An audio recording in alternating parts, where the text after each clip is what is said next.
Hey everyone, my camera looks a bit glitchy this morning, so I apologize about that. I'm not sure what's going on. Could be something going on with the internet, but I am very excited if you have joined. I haven't gone live on Facebook in quite a while. Just type in the comments if you can hear me, so that I know that it's working, or give me a thumbs up, something like that, so that I know that you can hear me and everything's working okay. And I am very excited to talk to you about a few things that have been going on. So make sure that you let me know that you're here and you can type, oh, hi, Lee. Yay, great. So you can hear me okay? Everything's working? It does look a little bit like in slow motion, but hopefully that'll clear up. Anyway, I wanted to go live today. Very quiet sound. Okay, is that better? Um, you might need to turn up the volume, perhaps. Okay, excellent. Okay, great. Thumbs up. Okay, so today I have wanted to talk to you about a few things that I have been seeing recently that people have come to me with and saying that they are, oh, great, Christina, yay. Hey, Allison, good to see you. Hey, Karen. Uh, People have come to me lately with really feeling overwhelmed when they start to do their photo inventory. And so, if you are new to me and you don't know what a photo inventory is, that is what the Find Your Photos workbook is about. So, if you are in this group, you had the opportunity to tell me that you need the Find the Photos workbook, and you probably got it by email. If you didn't get it, please post in the comments, and I will make sure that you do get a copy. You can send me a message or post in the Facebook group.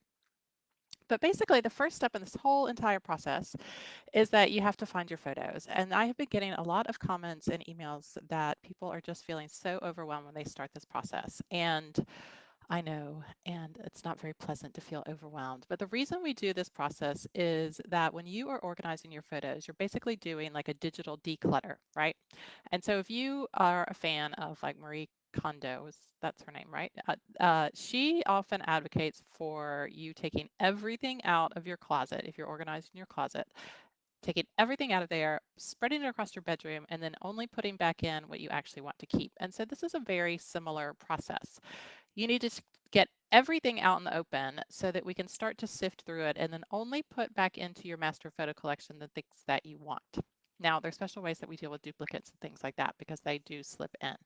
But the reason that you feel so overwhelmed when you start this process is you start to see that your photos are scattered everywhere, you have multiple copies on all your devices, and it really is an icky feeling and it feels overwhelming. But it's the same thing as when you start to declutter a room and you make an absolute disaster out of it, right? Like decluttering does not feel good until you've actually gotten to the point where you start putting things in the bags to go to the recycle or the op shop, or putting things in the bags to go to the bin, and then putting things back into your closet that you actually want to keep. And when you're finished, it feels great. But that first step of like getting everything out in the open really is overwhelming. And you feel like there's no hope because you have so much stuff. But I've been teaching this for 2.5 years. And if you just do the first part with your photo inventory, then you will start to make progress and you're going in the right direction. So I used to get a lot of people emailing me their photo inventory, and it's kind of trickled off. I realized during lockdowns and things we had a bit more time.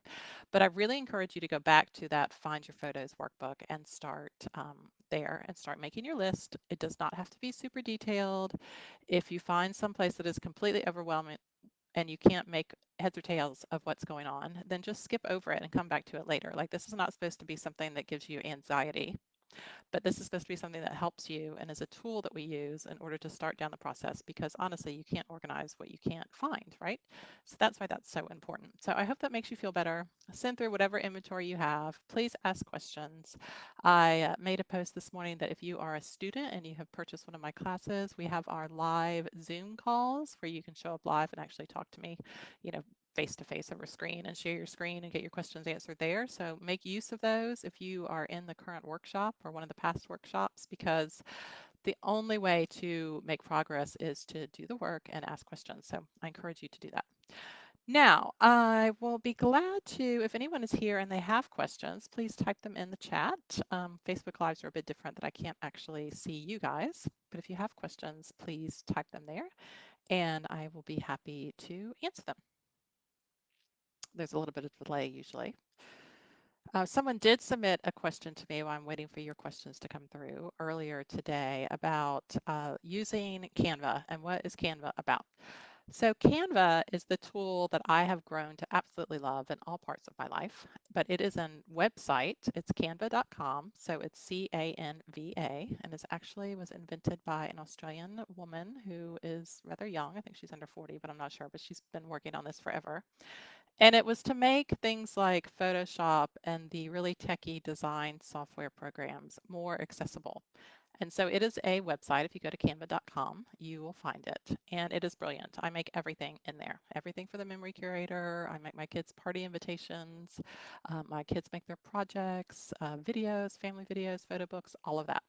So recently, if you came to the family visual history, the 3 tips on creating an achievable and heartfelt family visual history, the free class that was on Tuesday night, I talked a bit about using Canva because that is a workflow that I have begun to love and is what I teach in that family visual history class because it allows you to make basically videos and photo books in one project. So I used to make all of my photo books in Lightroom, and then I would go back and I would make a family video with all the video clips that I took, like say on a holiday, and I would make that video in Premiere Pro. And I loved the output, but I was basically having to make 2 separate projects for like any time that I wanted to make something because I love video because it is a moving picture and you get the audio, which is so super important to your memory keeping. And then, of course, I love my photo books. And so I was really determined to find some way that I could make just one project and turn it into a video and a photo book. And I looked for the solution for years, and it wasn't until Canva came along that I actually was able to create a workflow that created both a photo book and a video out of one project. It could be saved as a video, it could be printed as a photo book, and that's why I love it. So a couple of the questions that I've gotten since that free class was, can you use the free version of Canva to make projects like I've been talking about? And yes, you can. There are a few limitations, but also the brilliant thing about Canva is you can get it on a subscription. So you can pay per month if you want the paid version. But you can also operate on the free version and say if you just want to use an element that's only allowed to someone who's paying, Canva will allow you to use that element, say it's a song, because one of the reasons to use Canva is that they provide audio. So when you go to make a video, you don't have to deal with like copyright issues or licensing, which is really important because you'll get dinged on Facebook or Instagram or TikTok or YouTube for anything that you post if you don't have a license to use the music, which protects musicians, which is totally great. But Canva has its own library. And so you won't get into trouble using music from Canva, but a lot of it is paid. And so the great thing about Canva is that if you want to use a track with your video that is a paid piece of audio, you can just like pay $1 or $2 to use that clip, that video clip, I mean that audio clip, and you don't actually have to have the monthly subscription. So I think that they've made Canva really user friendly. I encourage you to check it out if you'd like to do memory keeping projects. And of course, if you're interested in working with me to learn how to do it and to set up a workflow using Canva, the Family Visual History class starts next Wednesday. I only offer that class probably this coming year. I'll probably just offer it twice. This year I offered it 3 times. We'll see how we go. It is a very small class because there is lots of sharing and interaction that goes on. And then, of course, there's the 12 months of the memory curating mastermind that comes out of that class. And so it does stay rather small and intimate. So that's that. Any other questions from anyone that's listening? No? Okay.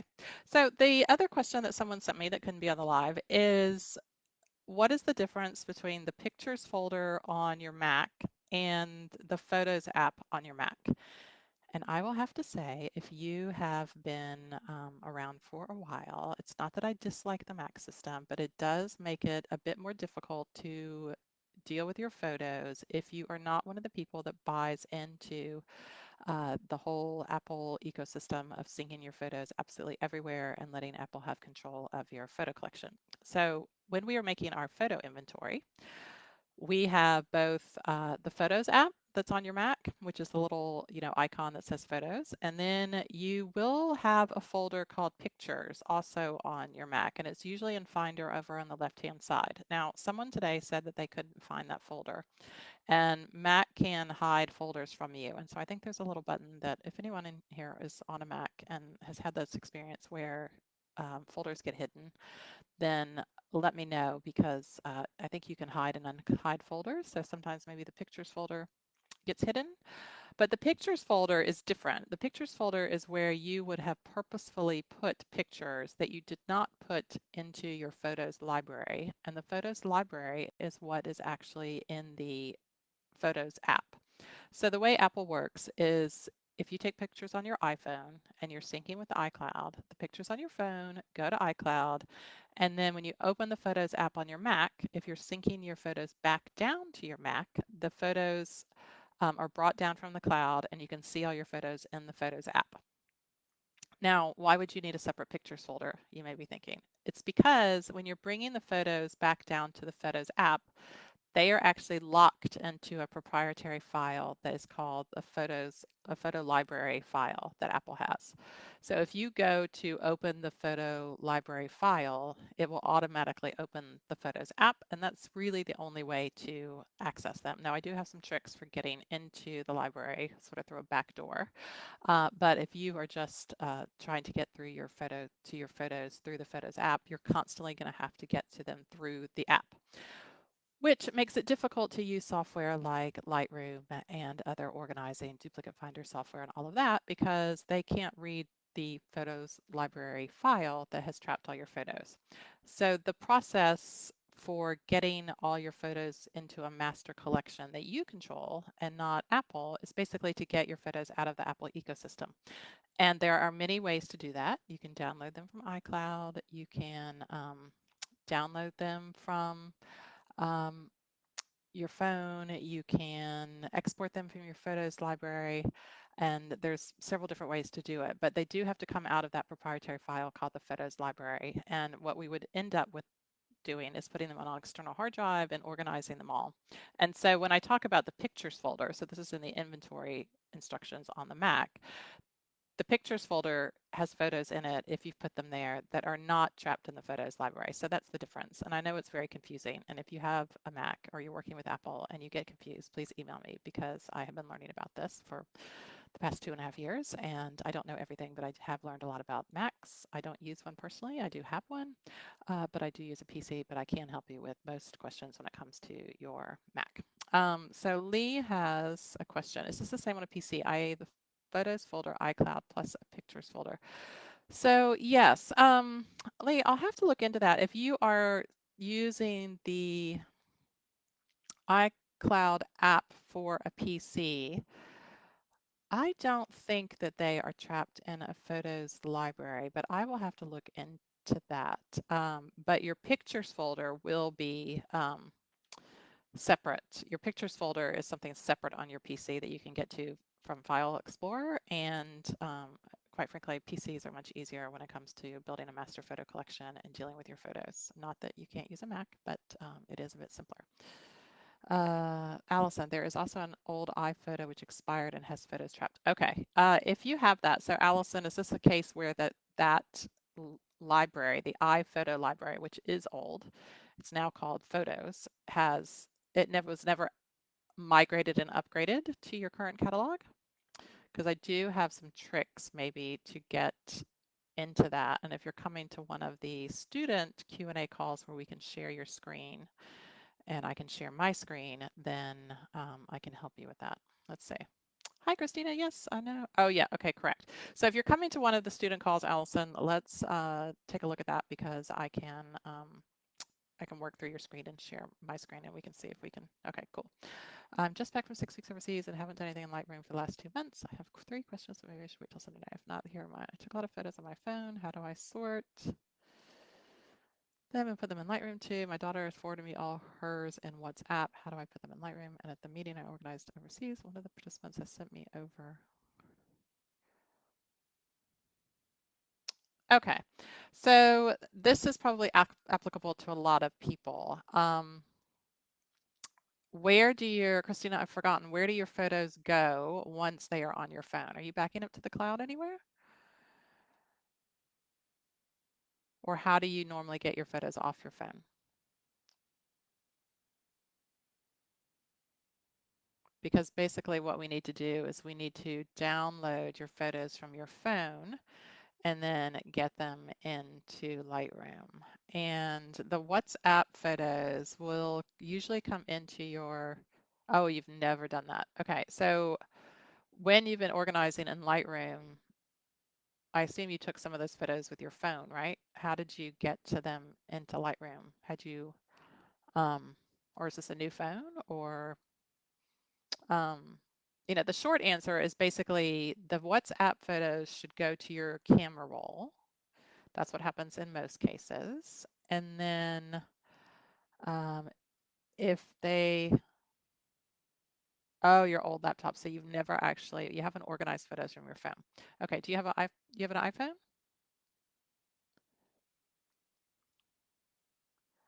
Um,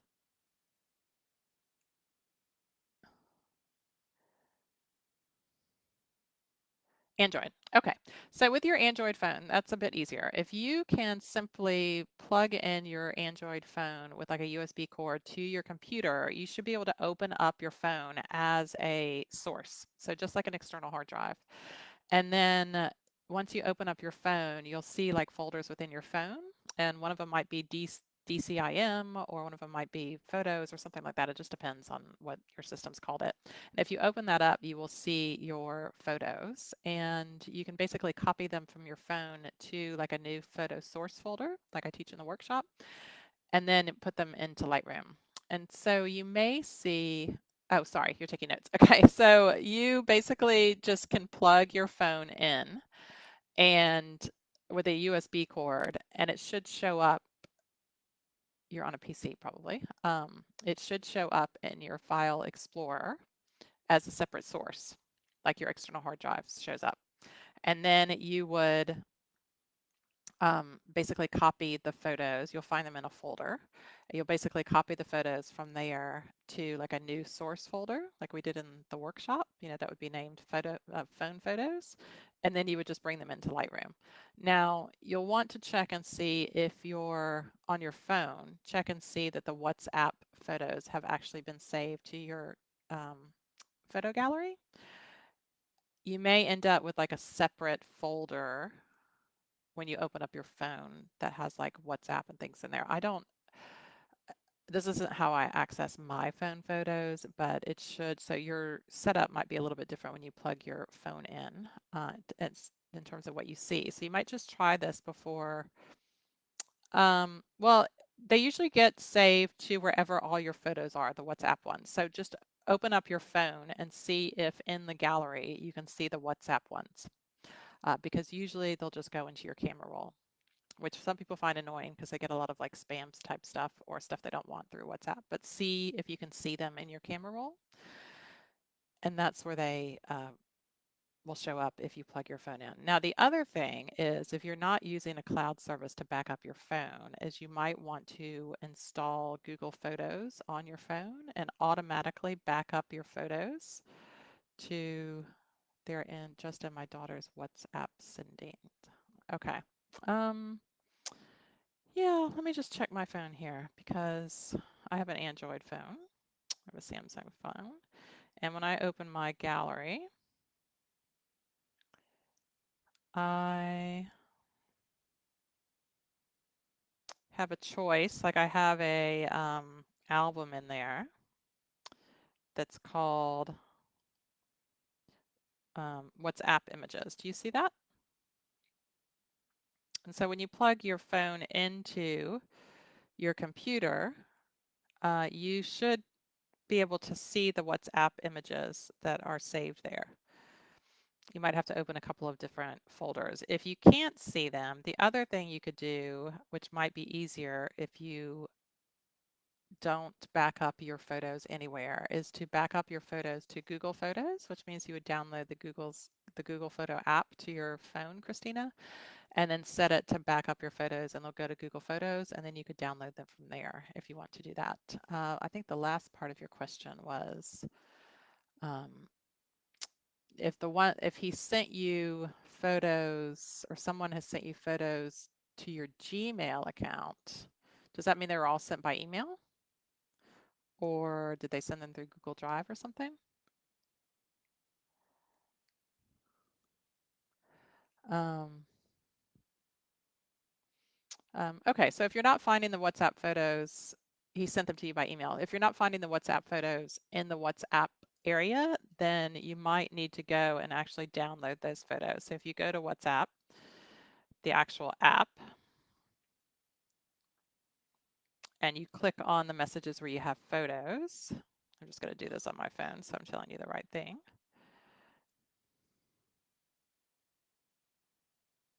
Let me find a message with some photos in there. Okay. If you click on the photo that you want to save, and then you click on the three dots in the upper right-hand corner, you should be able to save it. There's an option that says save, and you can save that photo. And so then it should go to wherever your pictures are stored. I mean, it's a bit, fiddly because everybody's phones are kind of set up differently, but that should work for you. And if none of this works, then we will troubleshoot it on Sunday or Monday, whichever student call you can come to. Okay, great. Let's see. Oh, Mary Ellen, you're so welcome. So does anybody else have any other questions? Oh, she sent you over 101 send, and they all came through email. Okay, so if she sent them to you through email, you'll just have to download them from your email. And so they'll go to your downloads folder on your computer, and then you will just need to import those into Lightroom. So you can either leave them in your downloads folder and copy them. Um, oh, she sent you over 100 on WhatsApp. Okay, then you'll have to, if they're not showing up in your camera roll automatically, then you'll have to download them one by one. Unfortunately, there's no like easy solution to that. That's just the way it is. Although WhatsApp's pretty good because usually it will retain the actual correct metadata. But do it quickly because if they have gotten, if the metadata gets changed, it will at least be relatively current. The trouble is when you start to download photos that were sent to you in like Facebook messages or something like that, and you don't download them right away and say it's like 6 months later and you go back to find a photo, it's going to have the date that you downloaded on there. Okay, yep, busy weekend. Okay, so does anybody else have any other questions? That was a good one about WhatsApp. I actually should explore that a bit more because maybe I'll do a little uh, video for the Find Your Photos, Free Your Photos short course on how to download your videos from WhatsApp. If we have you do our master photo collection, am I able to do it in a format for the Mac? Yes. So like if you get me to organize your photos for you, then the way I do my, oh yeah, a short course on WhatsApp. Yeah, so maybe I'll do that. I'll put that on my list to do, Christina, and I'll put a recording about WhatsApp or a short course. Yeah, a short course would be good on that. I'll put that's on the list. So if I organize your photos for you, is that you're asking, Allison? Yeah, the way I do that when I organize for other people is I will actually log into your computer through TeamViewer, which is totally safe and secure, and I organize the photos on your computer remotely. So it just the only thing that I need is some time when you're not using your computer. And so since you're in the US, that will probably be easy to find because we're on totally opposite time. Like the time will work out. So you probably would be sleeping when I would be organizing your photos, but I do it through that. So I basically work on your Mac and organize everything. Um, yeah. So Christina, should I save them all to Dropbox as well? Yeah, if you're using Dropbox, I mean, the other thing you could do is if you haven't installed the Dropbox app and you have a Dropbox account to your phone, then you can install the Dropbox app and then you could just upload those photos to Dropbox from your phone and then download them from Dropbox. So often I will recommend that people use their cloud services as kind of like a transfer path.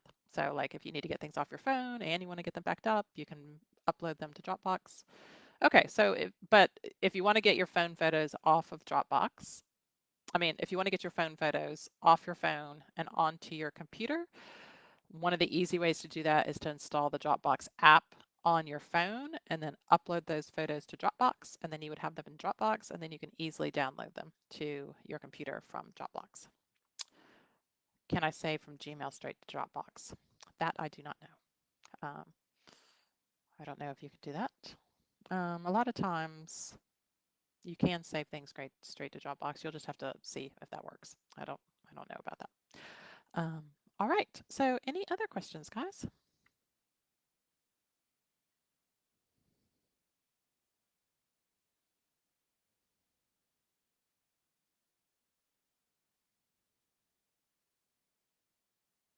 All good? Okay, so if you are watching the replay of this Facebook Live, I am going to do these more often, I think, to get everybody a chance to come ask their questions because I really don't want anyone to feel discouraged that they can't make some progress in this area. Now, it does take work. Like this, as I always say with any of my courses, they are not the type of courses that you just get done through osmosis. You know, there's some courses where you literally do feel like if you buy the course and you listen to the material, you sort of make changes. You know, if it's like um, if you're trying to change your mindset or if you're looking for to do be more mindful or things like that. Like sometimes it does work by osmosis. This one actually requires work. So if you have purchased a course from me or you are thinking about it and you uh, possibly feel overwhelmed and feel like you're a lost cause, please don't feel that way. You just need to make baby steps and move forward. There are lots of people who have had amazing success in terms of getting things done. Like it is not uncommon for someone to come to the workshop or especially the Lightroom class and come with like 200,000, 300,000 digital files and get everything sorted in 3 weeks and then go on and make books and slideshows and videos and be super productive. So it does happen. It does take some work and it does take asking questions. So please post questions in the group, come to the calls that are scheduled so you can get your questions answered and you can make progress because we're coming to the end of the year and another year is going to go by.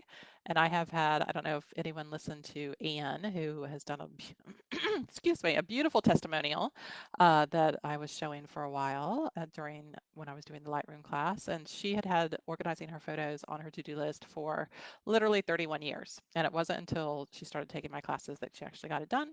And now it's done. And she has made so many books, photos, and videos and photo books that she's super happy about. So you can absolutely do it. If it's been on your to-do list forever, just sign up for a class and get started because that's the only way to really get through it is to just start.